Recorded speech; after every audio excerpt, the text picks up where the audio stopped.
Mrs. Block, please. Thank you very much, Chair, and I will let you know that I will be splitting my time with my colleague, Ms. Kusi. Mr. Abo, you mentioned in your opening remarks and again in one of your most recent responses that there was an initial list of 39 properties. Can you table that list with the committee and include the locations and prices, please? Thank you for the question. We'd be happy to. Thank you very much. And quickly, I'm going to follow up on a couple of lines of questioning by a couple of my colleagues. Mr. Abo, I thought I heard you say that you were made aware by GAC of the need for renovations, but not to the extent that they have indicated to the committee. Can you tell me what the impact on a unit, on the sale price of a unit would be, knowing that there are significant repairs needed for that? Thank you for the question. I think the easy way to answer it is that as you tour a new property, depending on the requirements of the buyer, those repairs will either be important or lesser important depending on the final use of the property. In the specific case of 550 Park Avenue, the pricing that has been set went through a very rigorous process that we always apply to any residence that's being posted for sale, and included in that consideration is the potential need for repairs to be decided by the final purchaser, of course. So really quickly, the price included what GAC had indicated as the need for $2.6 million in repairs. The price set on that unit reflects that? The price set for the unit reflects that there is a potential for what we call upgrades to the unit. Thank you. Thank you. Yeah. Thank you very much. My first question is for either witness. Do either of the witnesses have knowledge as where the current Canadian representative to the United Nations resides? I can answer that question. I do have knowledge. Please go ahead. Should I share where he resides? Okay. Is that public information? I'm not sure if...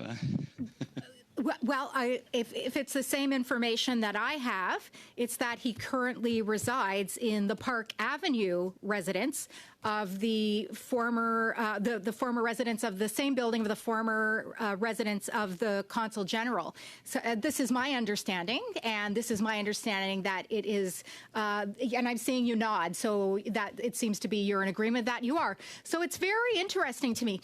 Does the current Canadian representative to the United Nations have any plans to sell this resident, to leave this building and find another residence? Are you aware of that? Thank you for the question. I believe that's a answer best provided by Global Affairs. I am not aware of a current plan to dispose of it. Interesting. It's just very interesting to me that this previous residence was not good enough for the Consul General, yet somehow it remains good enough for the Canadian representative to the United Nations. There just seems to be some type of disconnect there, that this residence was good enough for one Canadian representative in NYC, but not good enough for the Consul General. Very interesting. Mr. Chair, I'm just going to summarize in saying how very disappointed I am in this government to see value for money for Canadians comparative to the previous Harper government. The previous Harper government sold the Dublin residence for $10 million. We sold the entire Hong Kong mission for $86 million in 2016. We sold McDonald House for $530 million. This was above asking price, unifying two buildings and purchasing the house next to Canada House for a savings of $250 million. And finally, Mr. Chair, I'll note that we listed our Coral Gables, the official residence in Miami, a residence I have visited, for $5.2 million. In closing, Mr. Chair, I'll say under the previous administration, the Harper government, we sold more than 80 diplomatic properties for more than $720 million. This is the type of value for money that Canadians deserve, and Liberals should come to understand this. Thank you very much. Thank you, Mrs. Kusi. We'll finish up with Ms. Atwin, please. Go ahead. Thank you very much, Mr. Chair, and good to see everyone, and thank you for our witnesses for being with us today. I think I'll start, Mr. Miller. Can you just talk about how does the New York real estate compare to other major markets? How does the market compare?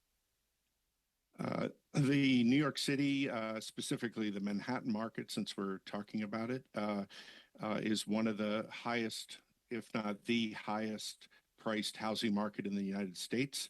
It's certainly both on the purchase side and the rental side are both at the top of the list.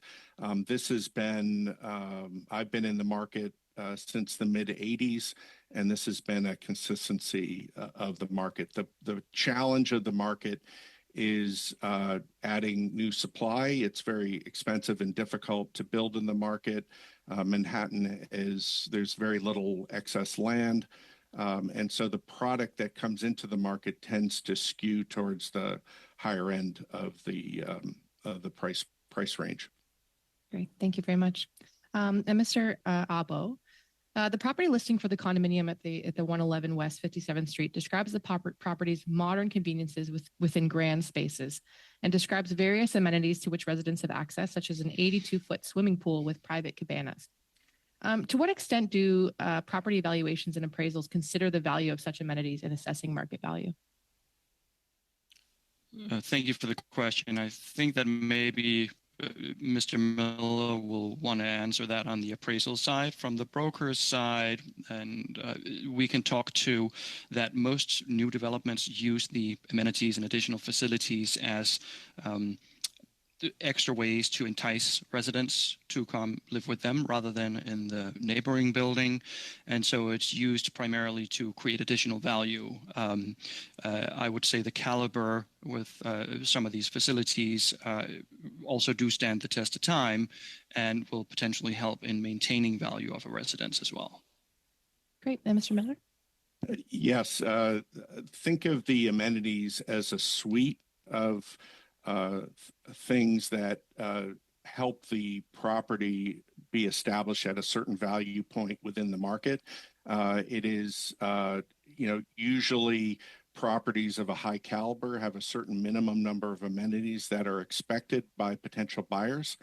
And in the Midtown location, for example, about 85% of the new development condo purchases over the last decade have been by international buyers, 85%, and that would be just the opposite downtown.